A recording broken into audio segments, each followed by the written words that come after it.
Sanitation Minister Phemi Majodina says the 7th administration is aiming to tackle service delivery backlogs. The minister also called on municipalities to fulfill their constitutional duty to provide safe drinking water to the public. Now, for more on the department's plans to address the country's water issues, Water Sanitation Deputy Minister David Mahlobo joins us. Deputy Minister, good evening, and thank you very much for coming on this evening. Thank you very much, Thabo, and a very good evening to all your viewers across the length and breadth of our land and wherever your station is able to reach. So, you would know this because we've had this conversation before. With any expert that we would have been speaking to, particularly on the work that the previous administration was doing, they all seem to tell us that our water system is at a precipice or at a cliff, if you like.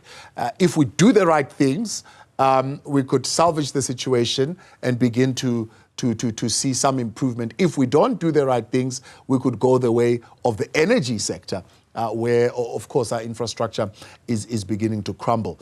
Now, I see in your address today, one of the things that you are pointing out to is the question of water resource management as it relates to the regulatory framework and some regulatory actions that you're saying need to be taken in order to safeguard and protect our water resources. Tell us a little bit more about what the plan is as far as the 7th administration in terms of the regulatory framework. No, thanks, Thabo. One of the things that is coming out very clearly in the plan we're announcing today with Minister Majodina, we wanted to answer the question, will the country run out of water by 2030? The answer is a big no, because there are a lot of initiatives that we're handling around the issues of guaranteeing that we don't actually have problems of having water.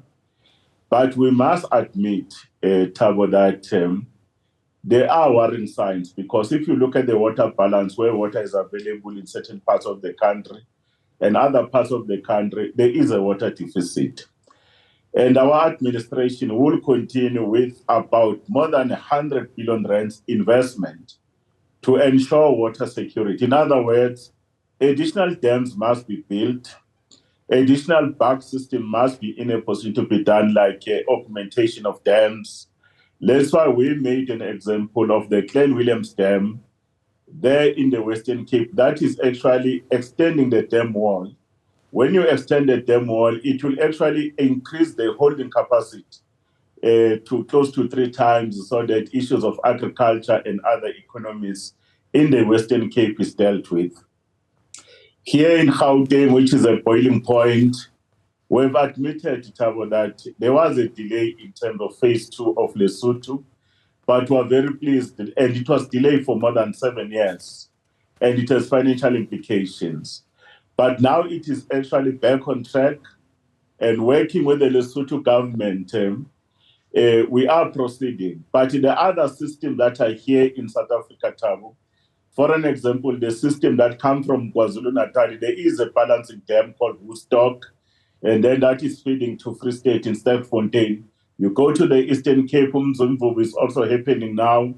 When you go to Limpopo, you have these other issues. Therefore, when it comes to water security, Thabo, I think our infrastructure projects, they are back on track.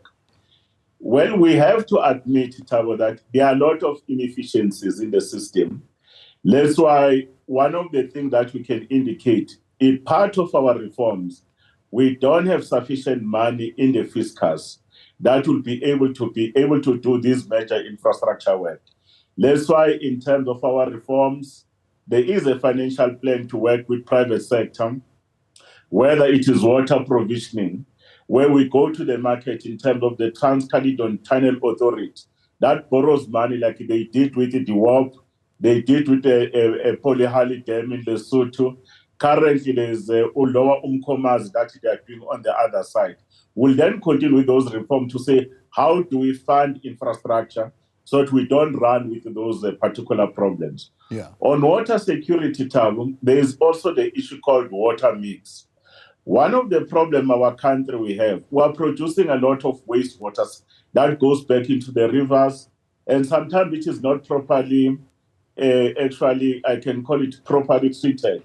We are going to be promoting more reuse, where effluent can be actually be treated to a particular standard for various uses, whether it is domestic or industrial.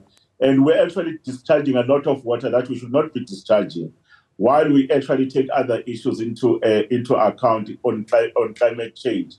But the biggest problem, Tabo, we have, our weakest point is local government. Yeah. They've done well over years, but one of the things that you have seen right now, especially in Gauteng and Durban, their population grew very exponential. They never made the right investment on the question of building more reservoirs. Because if you have more reservoirs, you can store water, even if there's a load shedding, whether there's a maintenance. You can keep water for about 48 hours and more. And most of these municipalities, they don't. Then the other general issue, just from asset management, is an issue that you must have a pump station. If you are staying in a hill or up high-lying areas, then if the reservoir is very low, you can't do that. But there's a lot of investment that was supporting these municipalities, both in urban areas and also in rural areas. Our biggest concern, around availability of water. This country, we waste too much water because the water gets lost in the system. For an example, how can you have a country on average that is having non-revenue water of 47%? In other words, if you pump 100 liters, it gets lost. Only 53 liters are going to arrive there. Therefore, leakages and all sorts of other things that are happening in the system. Yeah, the leakages, Tabo, is at the backbone of everything. If you don't address leakages, it means people will have taps, and those taps will be dry. And when those taps are dry, what does it mean? The citizen will be very angry, will be inconvenienced. Yeah. Guess what? Water boards will give you more water, and you will not be able to build that water. It will affect your own revenue. But then you'll be owing. So let's talk about that. The national department can't do maintenance, not your job. That's not what you do. Local government has got to do that. Are they capable of doing that? If they are capable, why are they not doing it? And what's the stick that you are now going to put in terms of regulation that is going to force them to fix those leaks? One of the things that this afternoon, Minister and myself, we met the South African Local Government Association. We have also on the sideline met with the Minister of National Treasury. There is something that has to break down. One of our biggest challenge is leadership question. Leaders, some of them, they don't want to make decision, which is also a decision to do nothing. We are going to force them that if they can't do what they are supposed to do, remember there is an instrument in the national government. First, we will support them in terms of Section 154. But on practical terms, without theory, what are we expecting them to do? Some of them, they have the authority to pay water services authority. Then they actually have a water services provider. Many of their municipal entities, or including the employees that are there, they don't do basics around infrastructure management. Then what they do, they then actually sell water, they sell electricity. And that's the biggest income component that come from local government. A decision that we've agreed with them that they must make. The amount that gets come from water sales, electricity sales must be ring-fenced. And the biggest quantum total must then go back on issues of operation and maintenance. It's just a simple philosophy that if you sweat an asset and you want to continue to sweat this asset, invest back on that one. We are discussing with Salga now to say we want to make it mandatory. Because if we don't do that, it's like having a car tap. You are driving this car, you don't actually send it to service. Yeah. Then it becomes a problem. Therefore, the question that there is no money is a decision that must be made. Yeah. The other decision that we are saying, that we are agreeing with Treasury, is that monies that are water related, whether it's in municipal infrastructure grant, There's a component in the urban settlement development grant in the metros, our regional bulk infrastructure grant. Then you also have your water services improvement grant. Those are the monies that we have. They must be ring-fenced in a separate account. They must be protected. So at least we'll be able to send that particular issues, that money is available. But to solve these issues, you also need human beings that are very capable. We can't continue to have people who are working in the water sector that are not fit for purpose. But we don't want people to lose jobs. One of the regulations that is there for people who are operating a certain class of infrastructure, either as process controllers, we are saying within a period of 3 years, they must have proper qualification for the size of an asset that they are able to do. Then there's issues around the component of billing of the system, the metering of the system, because don't only provide a service, but without looking at the issues of getting the revenue back from the citizens. That's how the reforms we want. Let's talk to the issues that are a little bit more political. You are now in a government of unity, with the agricultural sector now being held by the Democratic Alliance, if you like, but of course it's the Minister, John Steenhuisen, who is part of cabinet. Now, you will remember the last issue that we had were farmers objecting to amendments to the Water Act on two grounds. On the ground of the right to repeal the declared existing water use and the right to reallocate water use licenses, saying these particular aspects of the regulation are going to be targeting them in particular. Are you engaging on that? Are you finding each other?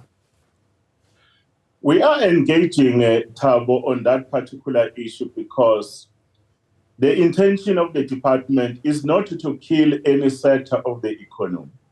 Every sector of the economy must have access to water, and including the benefits of having access to water. The reality is that South Africans, we have to appreciate that we have to have redress in terms of the imbalances of the past. That's what the Constitution, Thabo, says. I know in terms of the Irrigation Act of 1956, it recognizes certain existing lawful water uses. But very quickly, Thabo, the Constitution is saying that the right to water is a right that is protected to the Constitution. You go to the National Water Act, there's something that is actually realizing of this right. It's called a reserve. A reserve has three components, Thabo. It says water must be made available for human consumption. It's non-negotiable. Then it must be made available for the environment, the hohakis and the biospecies that are there. And then the last component, it says there must be international obligation because we share our rivers.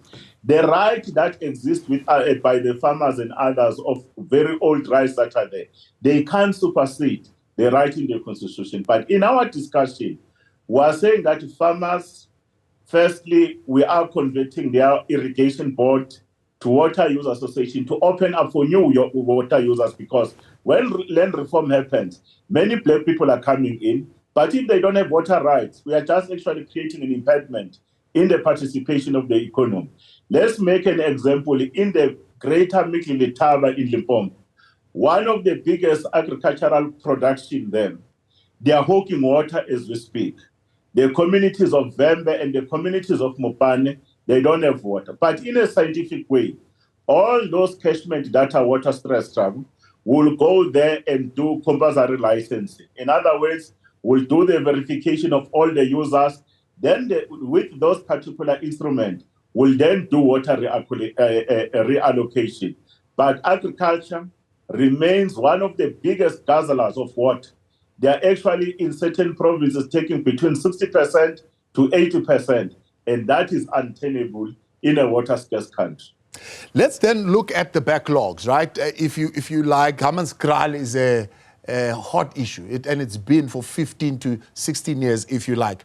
We are now dealing with Limpopo as well, your predecessor in the previous administration, having made some significant strides there, but also there's still phases that are still lagging behind. You've got now infrastructure challenges and backlogs in the KZN area affected by natural disasters. How are you going to tackle those issues? One of the biggest problems has been the capacity of the state, Tab. Even in our own department, a number of projects were delayed on the basis that there are procurement challenges that we're facing. Then there have been procurement reforms that we have done, and so that we can bring these projects up to speed. Many communities inconvenience their right to water, especially in Amaskral. Then there was an issue of cooperation, intergovernmental relations, when the state was not working in tandem in the interest of our people. There's a very goodwill now around the question of the government of national unity, led by President Cyril Ramaphosa. And even in Tswane now, even if these communities of Tswane, they were inconvenienced for years, at least we are pleased that now that the attitude between ourselves and that municipality has changed, that Hammanskraal pollution that is actually coming there, going to the Apis River until it goes to the water treatment plant. We are very pleased that progress is being made. But we must be in a position to say that in the meantime, our temporary interventions are the ones that are having weaknesses because they are triggering them. But as a department, we gave Mahalis money. That somewhere there, they are actually preparing a package plant. In other words, they are already on the ground. We are expecting that at least 25 megaliters, which is 25 million liters per day, will be getting into the timber system. But we must clean the timber system because, as you know, Thabo, there is a lot of contamination on that pipe in certain areas. Some of those taps are having human excrete. That's what we are doing. Well, the issue around the question of Mopane, you know it. At least now the progress we made with the mayor is around here. There is a Lekutla of the governing party. We know that about 9 villages now, they are actually starting to get water. We are prepared to go there with the minister and the premier to check because there are also additional 31 villages we must do. The issue of climate change, it requires that planning must be done differently, even in terms of what? How do you do designs? But how do you lay out infrastructure in terms of geological formation? Because the soil type, especially in the Eastern Seaboard, that covers KwaZulu-Natal, the Eastern Cape, and certain parts inland, the soil is moving type. And therefore, those who are doing specification around the designs, they must be able to ensure that there is structural integrity, like when you are doing a refinery in the sea. That is one component we must do, including the other technologies. It's like building a house now in a flight line of 1:100.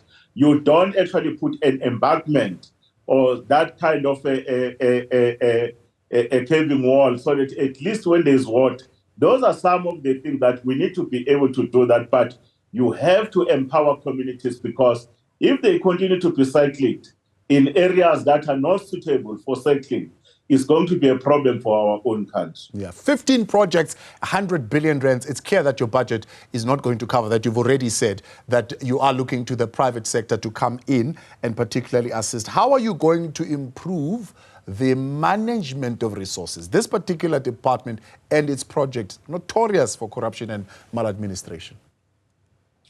One of the best things that we have agreed as part of the reforms was that we will have to create a state-owned company, an entity. It's called the National Water Resource Infrastructure Agency for South Africa. Already the bill now is in the hands of the president, is considering it. It's been passed by both houses of parliament, which is the National Council of Provinces and the National Assembly.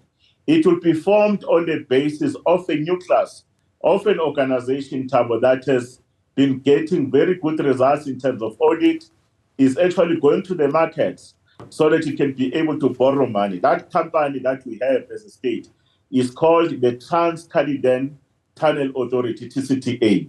And it's been having to be able to meet the bonds. And in terms of the bond market, they are very, very heavy. That is an institution that is going to come out of the department, including the construction unit. Therefore, they'll be able to go to the market with that credibility that they have, use the balance sheet so that we can be in a position to borrow money, appoint people that are very competent. A dam like the Wharf, I was there as a youngster.